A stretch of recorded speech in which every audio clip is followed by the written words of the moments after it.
E olha só, gente, a Conab prevê que o Brasil colha quase 355 milhões de toneladas de grãos na safra 25-26, um aumento em relação ao ciclo anterior. Mas enquanto o país caminha para um novo recorde, o arroz vive o cenário oposto, né? Tanto diária quanto a produção estão caindo, pressionadas pelo custo elevado que ultrapassa o preço pago pela saca. Sobre esse contraste no campo, a gente conversa agora com o especialista e sócio-diretor da Biomarketing, José Luiz Tejon, que já está aqui ao vivo com a gente. Tejon, bem-vindo, bom dia. Bom dia, Carol. Prazer imenso estar com você aí nessa manhã. Tejon, obrigada pela disponibilidade. Tejon, o arroz então vai na contramão. O que explica esse Brasil aí de duas velocidades dentro do próprio agro? Pois é, Carolina, enquanto temos aí uma COP30 com todas as inovações efetivas brasileiras, eu queria deixar aqui, neste nosso encontro hoje, a minha solidariedade muito grande aos produtores gaúchos. Eu diria que gaúchos arrozeiros são guerreiros heróis do agro brasileiro.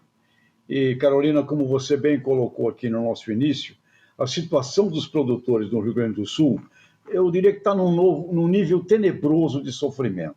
Eu perguntei a uma experiente comerciante gaúcha de arroz que me desse a sensação existente hoje no setor gaúcho, e olha as palavras que ela me respondeu, abre aspas, plantando desanimadamente, reduzindo custos que vão comprometer a qualidade do grão na próxima colheita. Muitos produtores vêm se arrastando com problemas de outras safras com enchente, alguns sem capital para necessidades básicas e até para manter a família, fecha aspas. Assim se expressou essa pessoa muito experiente lá no Rio Grande do Sul. Então, como você disse, Carolina, o preço da saca de 50 quilos de arroz está hoje em R$ 50, o custo da produção praticamente o dobro, R$ 90. Portanto, uma situação extremamente complexa. O Rio Grande do Sul significa praticamente 70% do abastecimento do arroz no país e é com uma tecnologia avançada, praticamente uma engenharia hidráulica para fazer esta lavoura lá no Rio Grande do Sul. E acompanhamos iniciativas muito bem intencionadas, Carolina, da Biarroz, Associação Brasileira da Indústria do Arroz, da Federa Arroz, da Farsul, do IRGA, Instituto Rio Grandense de Arroz, projetos como Brazilian Rice, ao lado da Apex, iniciativas realizadas pelo agro para buscar aumentar o consumo no país e exportar mais. Porém, infelizmente, não temos tido sucesso no aumento do consumo per capita do arroz e também do seu companheiro feijão.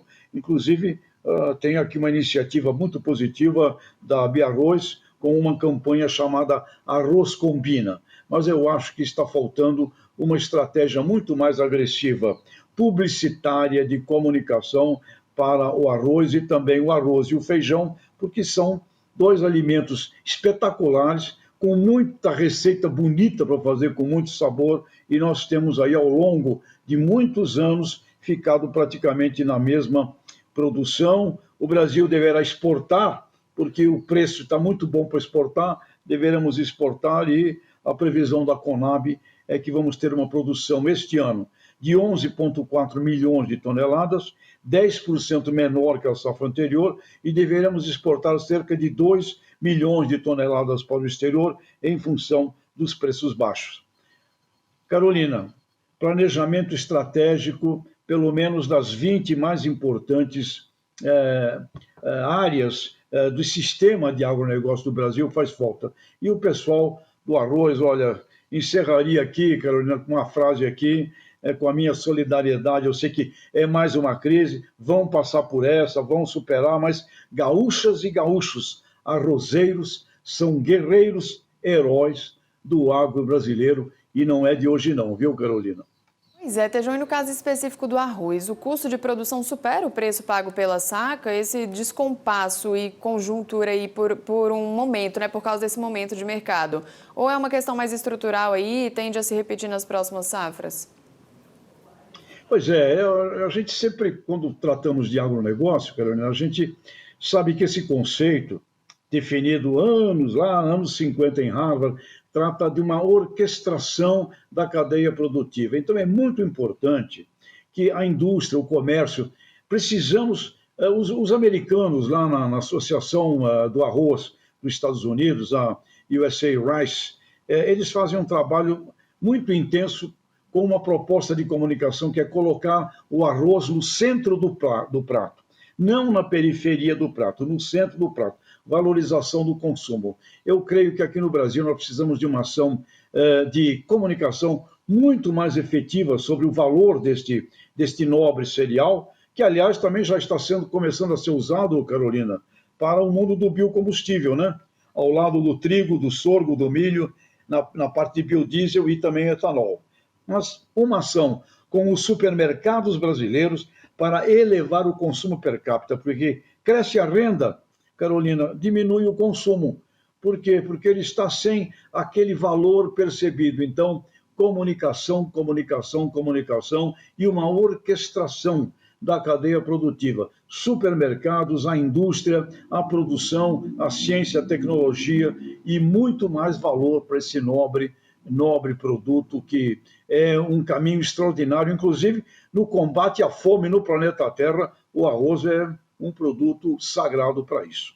Com certeza. E, Tejão, com a queda na área e na produção de arroz, existe risco para o abastecimento interno ou importação tende a compensar essa redução? Não, não existe, como a própria Conab informa, como o consumo aqui interno não cresce, nós vamos inclusive exportar a previsão da Conab, mesmo com uma safra 10% inferior ao do ano passado, nós vamos estar exportando, porque o preço para exportar vai estar bom, porque vai estar barato. Ou seja, não vai faltar arroz aqui. Provavelmente teremos no próximo ciclo uma evolução do preço, que não vai ficar nesses R$ 50, né? Aquele sobe e desce. Quando tudo vai mal para o agricultor, no ano que vem, gente planta menos, então você vai ter aumento do preço. Quando tudo vai bem para o agricultor, preço bom, mais gente planta, cai. Ou seja, velho ciclo que tem que ser enfrentado com planejamento estruturado e proteção dos agricultores, porque os agricultores são um elo frágil de todo esse sistema, e como eu ouvi aqui dessa pessoa que há muitos anos trabalha com arroz lá no Rio Grande do Sul, uma situação muito triste de desânimo, que é, na verdade, enfrentada por verdadeiros heróis aí, que eu digo, essa turma do arroz gaúcho, esses arrozeiros são verdadeiros heróis e guerreiros, e tem uma cultura lá, Carolina, de inundação, de irrigação, então não dá para fugir, pode diversificar, tem que diversificar, tem que ir para mais culturas que não sejam apenas o arroz, para não ficar na dependência desses ciclos terríveis de sobe, desce, e quando desce, meu Deus do céu. Exatamente, Tejão. E olhando assim para um todo, né? O recorde esperado na safra de grãos traz quais desafios de logística, de armazenagem e comercialização também para o país, especialmente quando convivemos, né, com culturas em expansão e em outras em retração, né, no caso? Pois é, nós temos aí uma estratégia muito interessante de ampliação das nossas áreas em cima das áreas de pastagens degradadas, o que é muito bom para o país, inclusive no aspecto do carbono, meio ambiente, sustentabilidade, e ali a realização de culturas dentro de propostas modernas e sustentáveis, com um ângulo muito positivo, inclusive com relação ao biocombustível. E isso tudo, Carolina, você vê, começa a exigir planejamento muito mais forte de logística, de estradas, de meios fluviais. Eu estive agora em Santarém, tenho uma oportunidade espetacular pelo arco norte brasileiro, pelos caminhos fluviais ali, na navegação fluvial, de saída de logística.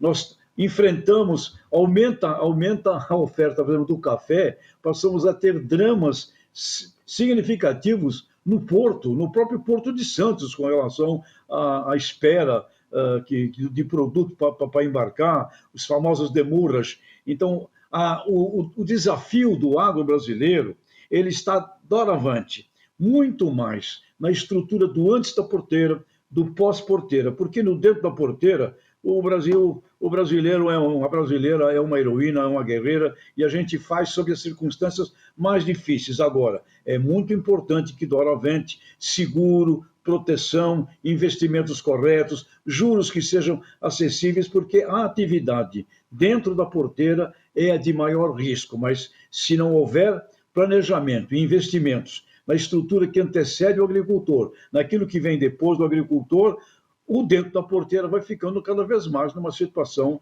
bastante dura, difícil de saúde financeira e econômica. Então, não fugiremos, Carolina, obrigatoriamente de um planejamento estratégico do agro brasileiro para que possamos, o que falamos aqui sempre, dobrar o agro de tamanho em 12 anos exige investimento estrutural, Carolina.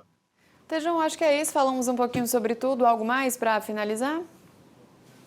Olha, o tarifaço lá no nosso café vai para cá, vai para lá, agora está em 40%, etc. Mas eu creio que logo, logo o Mr. Trump vai cair na real, que não é o ideal lá para os Estados Unidos ficar brincando com o fornecimento de uma matéria-prima, né? O Brasil representa 30% lá da demanda americana de café, e isso é agregado valor lá consideravelmente. Então, não é uma boa ideia, mas eu queria até aproveitar aqui, Carolina, eu conversei uns dias atrás com a senadora Tereza Cristina, quando então ela ministra da Agricultura, ela fez uma viagem à China, e lá com Xi Jinping, chegou ela me contando isso, chegou uma hora que era chá, tiraram o chá, substituíram o chá e serviram café para toda a delegação que lá estava. E a Tereza Cristina, a senadora, na época ministra, me contou: eu ouvi do Xi Jinping a seguinte frase: queremos café do Brasil aqui, mas venham também com cafeterias, não apenas com o café matéria-prima. Ou seja, temos oportunidade de agregação de valor, e a ministra Tereza Cristina brincava comigo, ouvido do Xi Jinping: queremos café do Brasil, mas, por favor, tragam cafeterias também para servir aqui a nossa juventude nas cidades chinesas. Portanto, temos oportunidades maravilhosas, Carolina. Tejão, o cafezinho brasileiro é diferenciado, né? Somos suspeitos. Tejão, obrigada pela participação, viu? Até a próxima. Abraços, Carolina. Obrigado.